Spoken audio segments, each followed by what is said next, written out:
Some viewers may find the following video disturbing. Viewer discretion is advised.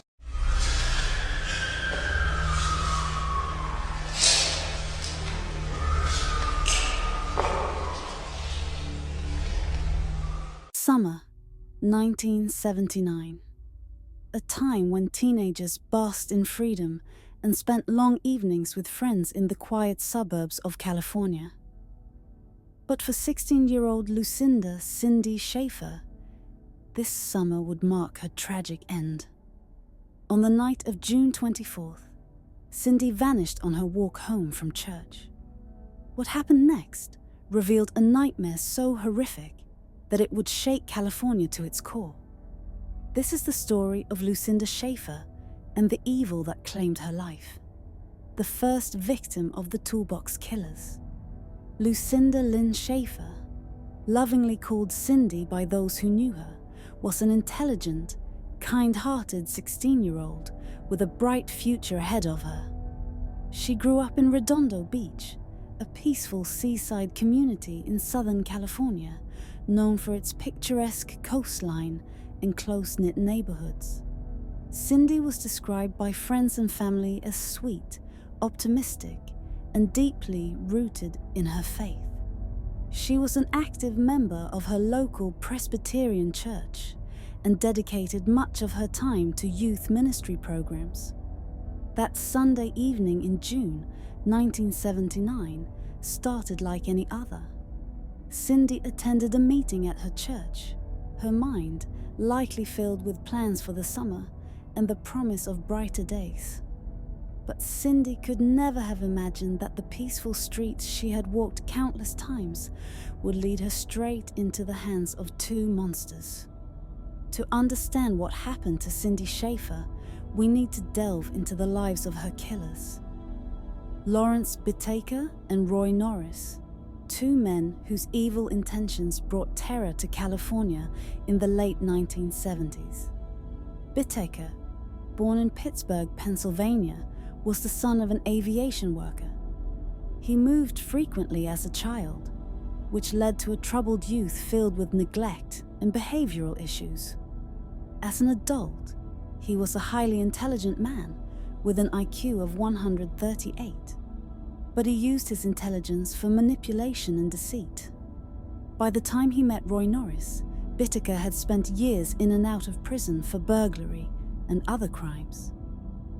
Roy Norris, on the other hand, had a much darker history. Born in Colorado, he endured a traumatic childhood marked by abuse and neglect. Unlike Bittaker, who preferred to control and manipulate, Norris was a predator, arrested multiple times for sexual assaults on women. The two men met in 1978 at the California Men's Colony, a medium security prison in San Luis Obispo. While incarcerated, they bonded over their shared fantasies of abducting, torturing, and murdering young women.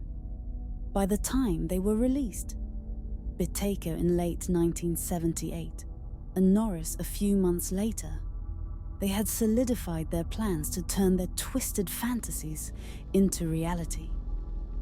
Their weapon of choice?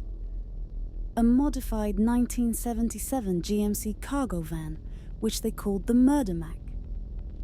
Bittaker and Norris outfitted the van with tools, handcuffs, and ropes, creating a mobile torture chamber that would allow them to carry out their crimes in secrecy. Over the next few months, they practiced their abduction methods by offering rides to young women and then releasing them unharmed. But by June 1979, their plans took a sinister turn. June 24th, 1979. It was a typical summer evening. Cindy had attended a church meeting earlier in the night and decided to walk home. As she strolled along the streets of Redondo Beach, she was unaware that she was being watched. The Murder Mac pulled up beside her, driven by Lawrence Bittaker, with Roy Norris in the passenger seat. The two men spotted Cindy walking alone and decided she would be their first victim. When they approached her, they initially tried to lure her into the van by offering her a ride. Cindy, trusting her instincts, refused. But Bittaker and Norris were relentless. They drove ahead, parked the van, and waited for her to pass.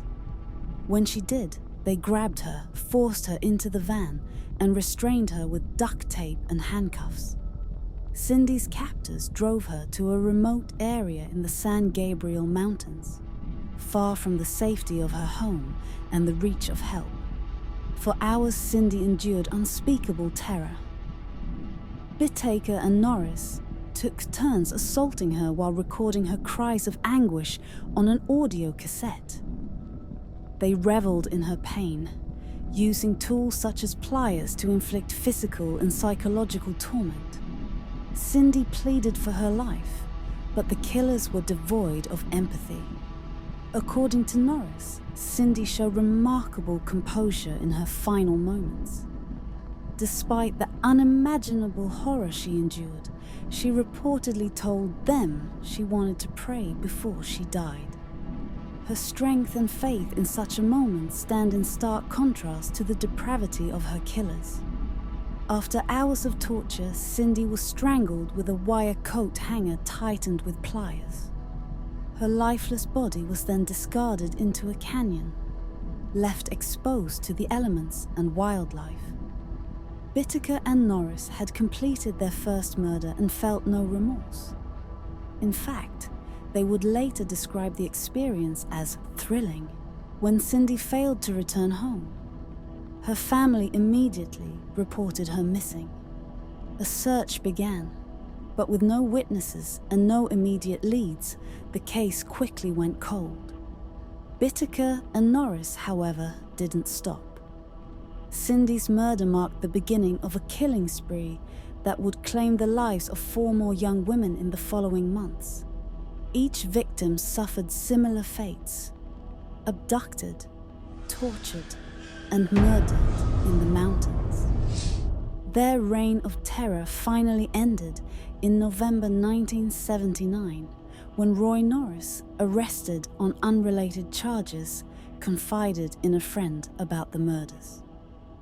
The friend reported him to the police, leading to Norris's arrest.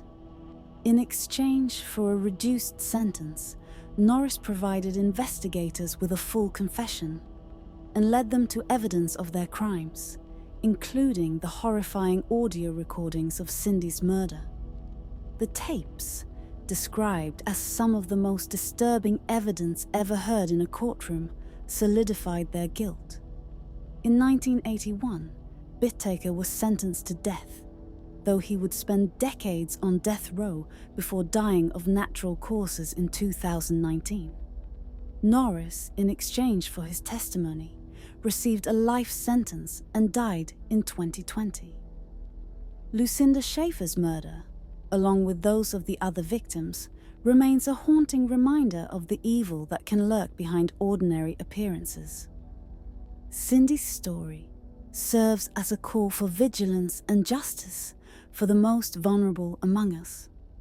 Lucinda Schaefer's life was stolen in the most horrific way imaginable.